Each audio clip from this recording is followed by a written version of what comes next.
The reason why we play taking the money run, specifically now, come back for this one, is because really one quarterback right now has taken the money. And he's running because guess what? He has given nothing back, and that's Philip Rivers with the Colts. Signed a big contract, $25 million, 1-year deal. He took that money. He was supposed to come in here, give the Colts some competent quarterback play, lead them to the playoffs, and you see what happens and go from there. Kind of bridge the gap from where the Colts are now, which is a good team really without a quarterback, to hopefully draft a quarterback or sign a quarterback or trade for a quarterback somehow and get their franchise guy this offseason, maybe next offseason. He's going to be that bridge. 1 year, if things went really, really, really, really, really well, maybe he'll get a second year. But right now, as Steve Miller Band says, Philip Rivers is taking the money and he is running because right now he's giving you nothing on the field. The latest example, yesterday, Colts lose to the Browns 32-23. In that game, Philip Rivers' stat line doesn't look awful, 21-33, 243 yards.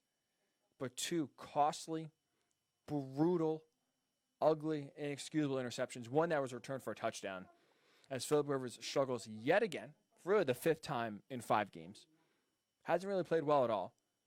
Colts are winning really in spite of what Philip Rivers has put out on the field there. They beat the Vikings because their defense was all over Kirk Cousins, and Kirk Cousins melted under pressure. Shocker. They beat the Jets because of the Jets. Shocker.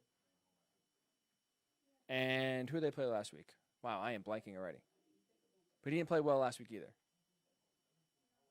Then when they need him to play well, guy shows up. Guy puts the Colts in a bad spot, throwing interceptions, putting balls he shouldn't be putting them in. And now I think this is a valid question. 5 games in, should the Colts absolutely consider benching Philip Rivers, going to Jacoby Brissett, and making a move to try to save the season, salvage the season, which is kind of crazy to think about at 3-2. But this is a team that's built to win now. This is a team, especially with the Texans, their only true competition in the NFC South, off to a 1-4 start. They are not playing well at all. They are floundering. The Titans have COVID tests left and right. I'm still very skeptical of how good the Titans are, to be honest. I think it's a little bit flash in the pan. And I'm skeptical that they can repeat the success they had last year with Ryan Tannehill. So this division is absolutely up for grabs. And right now, Philip Rivers is not playing well. And I think that conversation absolutely needs to happen. There should be a real conversation. There should be a real thought process to putting Jacoby Brissett in, benching Philip Rivers going forward to try to save the season for a few years. Number one, Philip Rivers is absolutely not taking care of the football. He is doing the one thing really he was brought here not he, he was brought in here not to do, and that is turn the ball over. 3rd most interceptions in the league with 5. So basically 1 a game he's averaging. And out of those 5 interceptions, he routinely puts the ball in harm's way more than that. He has 5, and honestly, no joke, no exaggeration, no hyperbole. He has 5 interceptions, it could be 10. There was a few bad reads, a few dropped interceptions, a few tips away from doubling that total and really putting the Colts in an even worse spot that they're in right now. He's routinely putting the ball in harm's way. And Philip Rivers is so far his biggest problem. He has a gunslinger mentality, right? In his mind, he thinks he is Patrick Mahomes. He thinks he can make any throw possible. He can fit it in any tight window. He can rocket it in there, drop the ball in. So he has that mentality, but he has a noodle arm. He has a noodle arm. He shot puts the football. He does not have any arm strength. He really didn't have arm strength to begin with. That was not one of his strengths coming out of NC State. And now, as he gets older, as he continues to play, guess what? That arm strength has continued to decrease. So gunslinger mentality with a noodle arm is a recipe for disaster. Not even just not success, just disaster. Because the Colts built this team. Chris Ballard, the general manager, built this team to play great defense and run the football. They invested a lot of money in their defensive line, right? They just traded for and gave DeForest Buckner, a massive extension. They drafted really well in the offensive line, and they built their team based upon the offensive line. Even when Andrew Luck was here, a lot of the offensive linemen, a lot of Frank Reich's mentality was to run the ball. They had run the damn ball hats. They wanted to embrace and being a physical football team. And that has gone, so far, that has gone according to plan. They were playing absolutely great defense. They're the number 1 DVOA defense in the league heading into yesterday's game against Cleveland. They run the ball really well. They run the ball really, really, really well. Jonathan Taylor getting out a lot of the carries because Marlon Mack is hurt. But routinely, Philip Rivers is ruining that formula, putting the Colts in positions to lose because he's constantly putting the ball in harm's way. So if you want a quarterback that's there to not turn the ball over, which is really what you need when you're built on running the ball and playing defense, Jacoby Brissett fits the bill. Jacoby Brissett does not turn the ball over. He's very careful with the football. And now, despite that, not only is Philip Rivers not taking care of the football, their red zone efficiency, the Colts, once they get to the red zone, just come to a screeching halt. Their red zone efficiency is awful. Heading into yesterday's game, they were 28th in red zone conversion percentage. That means how many times did they got inside the 20 and scored a touchdown? They were 4th worst in the NFL at 28th in the league. They're scoring touchdown just 46% of the time they reach the red zone. And that continued again on Sunday. They went 1 for 4 in the red zone, scoring 1 touchdown on the opening drive. Didn't reach the red zone and scored a touchdown again. Reached the red zone 3 times, kicked 3 field goals. Can't be 7 for field goals. Can't do it. And they continually do it week in and week out. So this has been an absolute nightmare because not only are they not converting the red zone, not only are they not scoring touchdowns, and again, continuing to settle for field goals, which keeps teams in the game. And thank you for the Colts defense. They've bailed them out. But they routinely do not put teams away.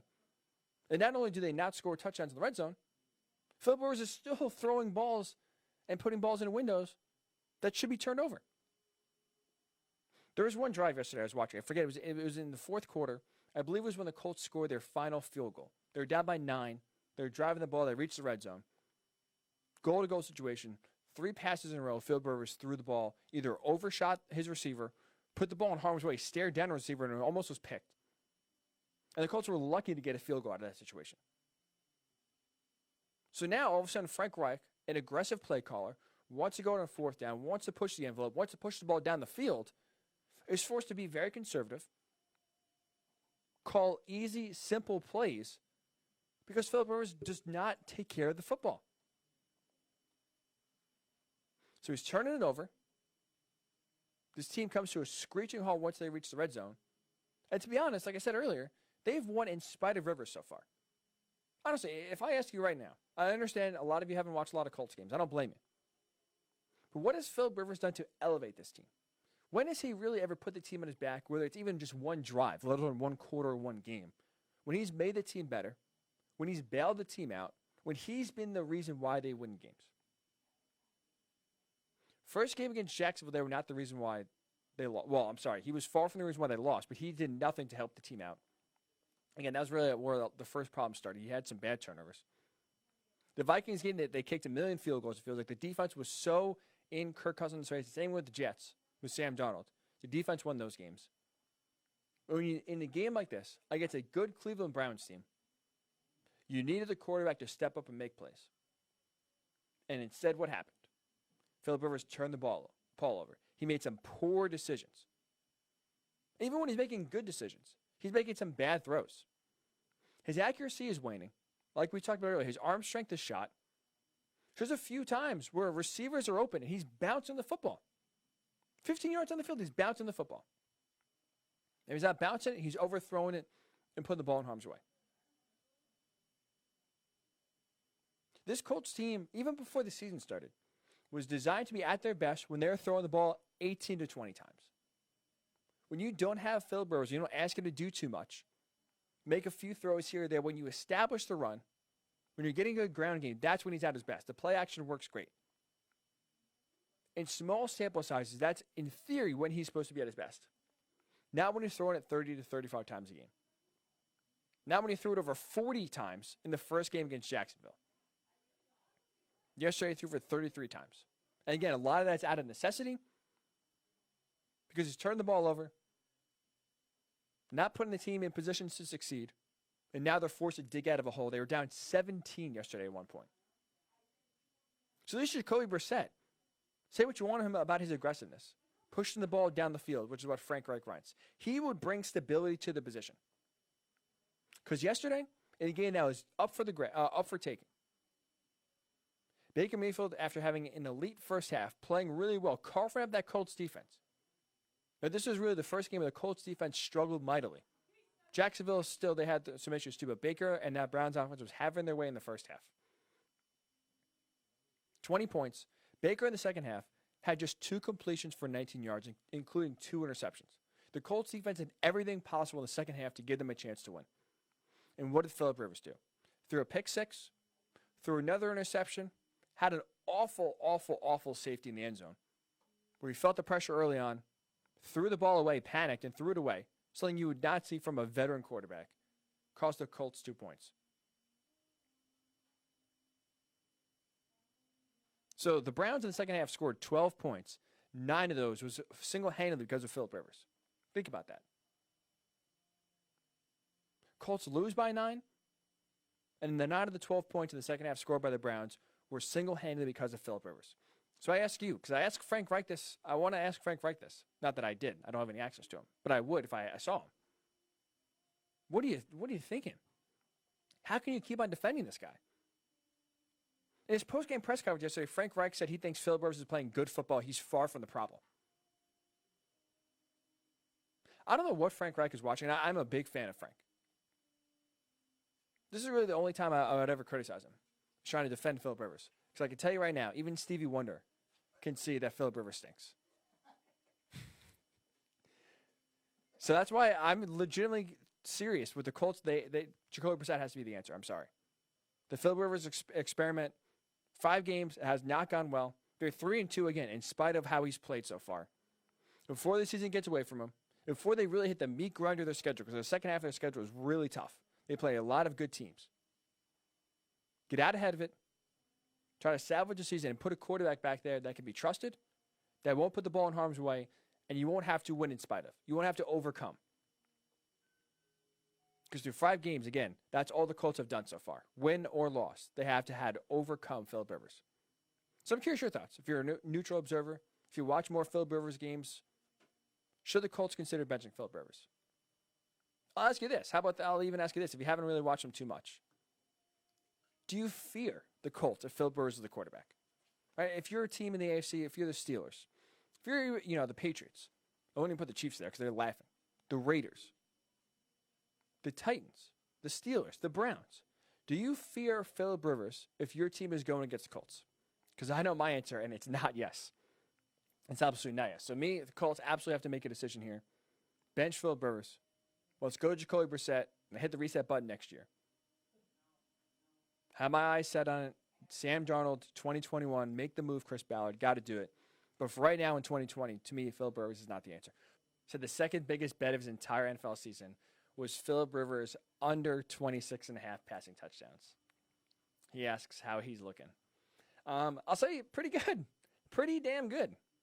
If you bet, honestly, the over-under of 4.5 touchdowns, if it was up to me, that bet would be looking pretty good. Phillip Rivers, 4 touchdowns, 5 interceptions this season. If I was Frank Reich, if I was the Colts, I would not let Phillip Rivers, outside of injury, attempt another pass this season. No joke. I'm that done. I'm that over it. You took a risk. You took a gamble. Did not play off a time to cut bait here and save the season. This season cannot go down because of Phillip Rivers. We've seen teams like the Giants with Eli Manning hold on too long, hurt their future, maybe even set themselves back a few years because they refused to move on. They refused to draft a quarterback and tried to squeeze every ounce of life they had out of Eli Manning. That's different. He won 2 Super Bowl titles. I understand there's a pull there. You want to do the right thing for your franchise guy. Didn't agree with it? You can at least make an excuse for it. For the Colts of Phillip Rivers, there's no sentimental value there. There's no holding on to goodwill. It should be 1 and done. It should be 5 games and done.